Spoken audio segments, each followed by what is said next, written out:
اللي نتكلموا هنا عندنا موضوعنا هو شركة إيرلندية تتنقب عن الغاز، عاد لها عام تقريبا هي دير المسح. في 2/7 لقات في موقعها على انها جبرت الفوسفات، جبرت الغاز ب 14 كيلومتر داخل البحر من عند ميناء الفوسفات. بالتالي هذه الشركة هي تنتهك القانون الدولي لأنها تنقب في أراضي نزاع، والقانون الدولي يحرم على الشركات استغلال الثروات الصحراويين بدون استشارتهم حسب توصية السيد هانس كورير.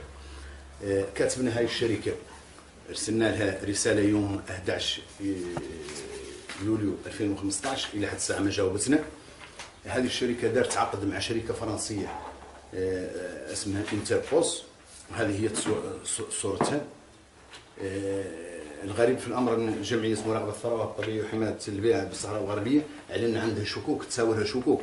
هي في الموقع سانيون انرجي موقعها قالت على انها جبرت ب 14 كيلومتر داخل البحر من ميناء الفوسفات الغاز، ولكن تبين ان الشركه اللي عقدت معها انتربوس الفرنسيه على انها 700 كابوت رقم الحفاره، واللي هذه ما تنقب في البحر.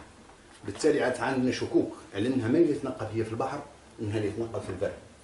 ثانيا منين ارصدنا مجموعه من تحركات السلطات المغربيه والجيش اللي احدى فين الواد ومنعوا حتى كاع التوقف في الطريق اللي جايسه طرفايه. بالتالي هما منعوا هذا. عاد عندنا شكوك على انه ممكن يمهدوا لها الطريق باش هي تجيب تانستالي يوم 15/8 وتبدا عملها تباشرها. بالتالي رانا نحذروا من هذا التحرك. هما قالوا على انهم من اجل فيلم يتعلق بالمسيره الخضراء. نحن استغربنا كيفاش المسيره الخضراء عندنا 40 عام وهما يجيبوا لها جيش يحميها درك باش مثلا لا فيلم. بالتالي كاين شكوك فهم واللي عندها علاقه بهذه الحفاره، ورانا ندوا بها وندوا نطالبوا المجتمع الدولي على انه يتحمل مسؤولياته على راسه. مجلس الامن ما يمكن 40 سنه من سريان وقف اطلاق النار ما كاين افق في جديد يلوح في الافق. بالعكس المغرب لا ماشي يطالب الشركات ويتواطى معهم ويخليهم يستقلوا. وعلى هذه القضيه على اننا نطالبوا جميع منظمات المجتمع المدني اللي معنا هنا كاملين على انهم يندوا بهذا النهب ويندوا بهذه. رانا ضدها كمجتمع مدني، ضد التنقيب في اراضي مياهنا. اولا ثرواتنا ما نستافدوا منها، ثانيا هي تنتهك القانون الدولي لانها ما استشرت معنا احنا كمجتمع مدني وصحراويين، وما اشتركت مع وما تشاورت مع الممثل الشرعي اللي معترف به الامم المتحده اللي هو جبهه البوليساريو. وبالتالي حسب توصيه السيد هانس كوريل قال على انه اذا ما كانت استشاره الشعب الصحراوي اي تنقيب هو يعتبر انتهاك الدولي. ونطالبوا هذه الشركه بانها توقف هذا النشاط. وهذا الفيش تكنيك ديال هذه 750 كابوت اللي دايره هي في موقعها، هذا الفيش تكنيك يبين على انها ما يمكن تنقب في البحر، لان حتى التنقيب في البحر خاص بحال اتوودات شفر خاصها ياسر باش تنقب في البحر. هذيك اللي مشات الحفاره اللي مشات لموريتانيا. بالتالي نحن عندنا شكوك ورانا نطالبوا من جميع الصحراويين بانهم يندوا بهذا النهب ويندوا بهذا الاستقلال المفرط. و اللي نقراو بيان رانا رسلنا هذه الرساله بالانجليزيه، رسلناها يوم 11 يوليو 2015. شرهم غير لحد الساعه ما جاوبونا. نظر على انه المشكل الاساسي اللي عند هذه الشركه الايرلنديه على انها حتى في مقالها ما تقول الاراضي نزاع، تقول المقاطعات الجنوبيه. بالتالي كانها شرعا احتلال المغرب ولان هي اراضي تابعه للمغرب، وتقول عن الصحراويين ما عندهم ممثل، عكس اللي تنص عليه الامم المتحده على ان الممثل الوحيد للشعب الصحراوي هو جبهه البوليساريو. واخر اتفاقيه انعقدت في جنيف مؤخرا اعترفت الاتفاقيه اللي انعقدت في سويسرا على انها تعترف بالجبهه كممثل، وبالتالي اي عقود اي شيء خاصها تستشر فيهم الممثل الوحيد للشعب الصحراوي. وعندنا ضيك اللي تقرانا الوقت البيان الرساله البيان الاستنكاري ديال جمعيه مراقبه الثروات الطبيعيه. شكل الخصاص الذي يعاني منه المغرب بخصوص مصادر الطاقه وفشل عمليات التنقيب عن البترول والغاز في الاراضي المغربيه هاجسا مقلقا لصناع القرار المغربي. في ظل الارتفاع المهول لأسعار هذه المواد وتزايد الطلب عليها، الأمر الذي جعل المغرب يلقى بثقله في عمليات الاستكشاف والتنقيب عن البترول والغاز بالأراضي الصحراوية المحتلة، وخاصة في واجهتها البحرية، ومواصلة سعيه الحثيث إلى توريط شركات أجنبية في هذه العمليات الغير قانونية من وجهة نظر القانون الدولي.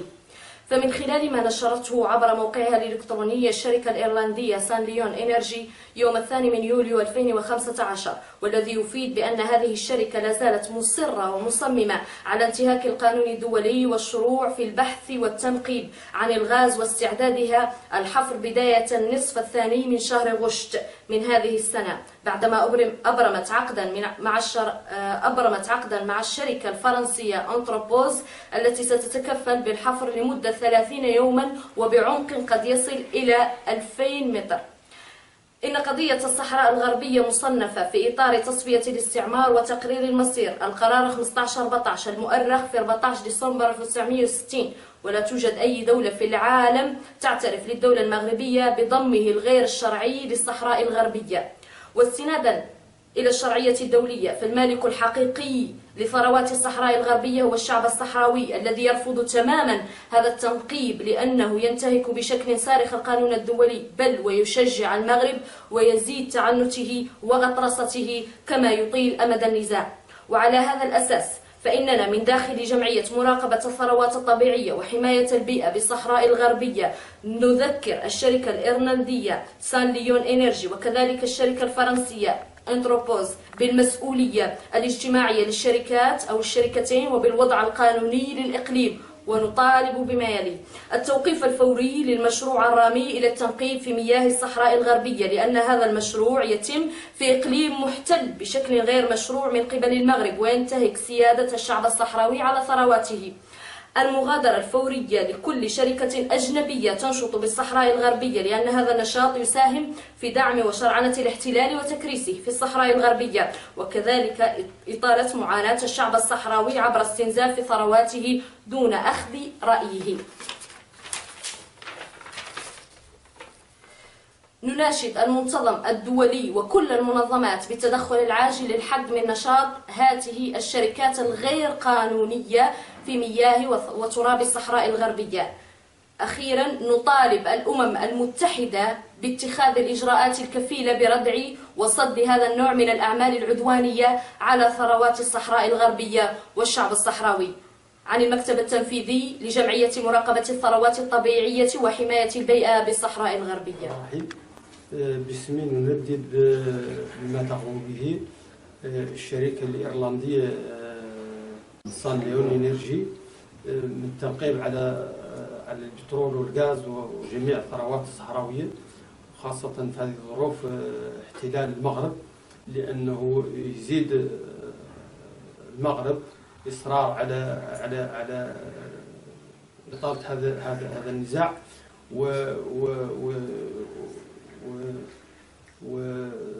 ويزيد معاناة الشعب الصحراوي، سيان اللي في اللجوء، سيان في المناطق المحتلة.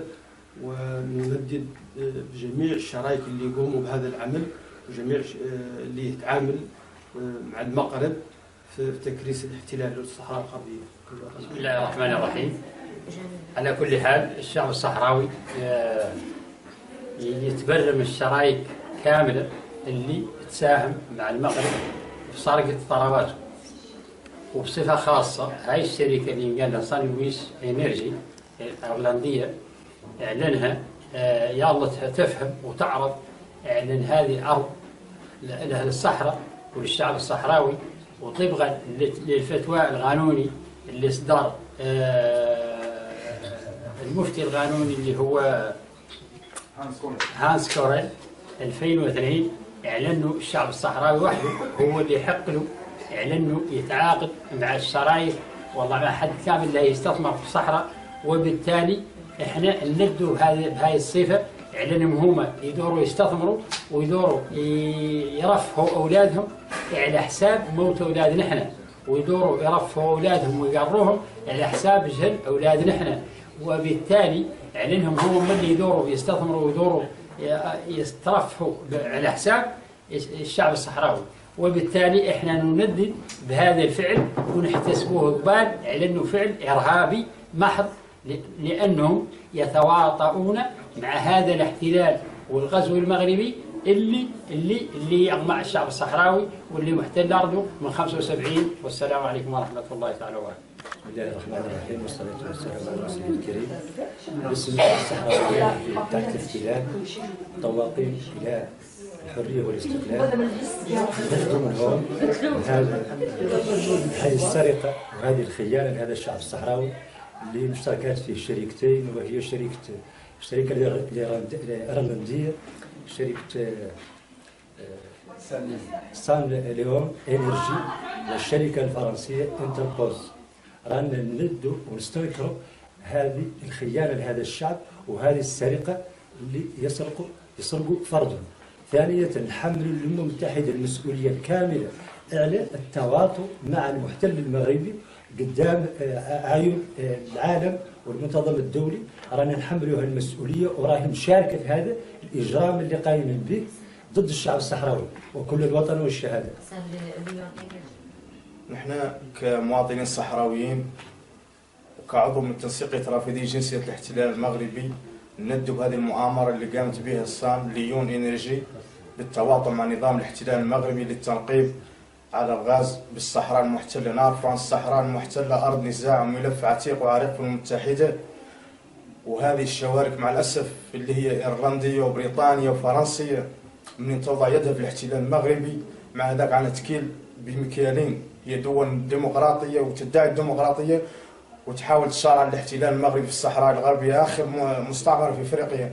ندوا بهذا العمل الجبان الشعب الصحراوي نعرفوا عنه البطالة تنهش في جسده ولحق نسب وأرقام فلكية، رغم ادعاءات المغرب عن الشعب الصحراوي يعيش في رفاهية وترف تكامل لا محل له من الإعراب، والواقع يشهد بذاك. عن الصحراء الغربية شعبها يجوع بالتواطؤ بين النظام المغربي وسياسات الشوارك المتعددة الجنسية. نقول لا لسان ليون انرجي في الصحراء الغربية. السلام عليكم. احنا مجموعة من الصحراويين باسمي وباسم مجموعة ثانية من أصدقائنا ندوا بمجموع شركات اللي تنقب عن ثروات الصحراء الغربية. في الصحراء الغربية احنا مندينا احنا ضدها كاملين، وضد شركة سان ليون انرجي وضد كل الشركات اللي تحاول تعبث بمستقبل الصحراويين والشعب الصحراوي وكل الوطن والشهادة. Ghalia Djimi, militante de la cause sahraoui. Non à l'exploitation des ressources naturelles au Sahara occidental occupé par le Maroc. Cette exploitation par des sociétés multinationales comme San Lyon Energy et Entrepose et d'autres. Bismillah ar-Rahman ar-Rahim. باسمي وباسم أطفال الصحراء الغربية ناشد الأمم المتحدة لتدخل إيقاف ثروات الشعب الصحراوي، والممثل الوحيد للشعب الصحراوي هي جبهة بوليزاريو. وناشدوا وندوا باسمي وباسم أطفال الصحراء الغربية لإيقاف خيراتنا وثرواتنا وكل الوطن والشهادة.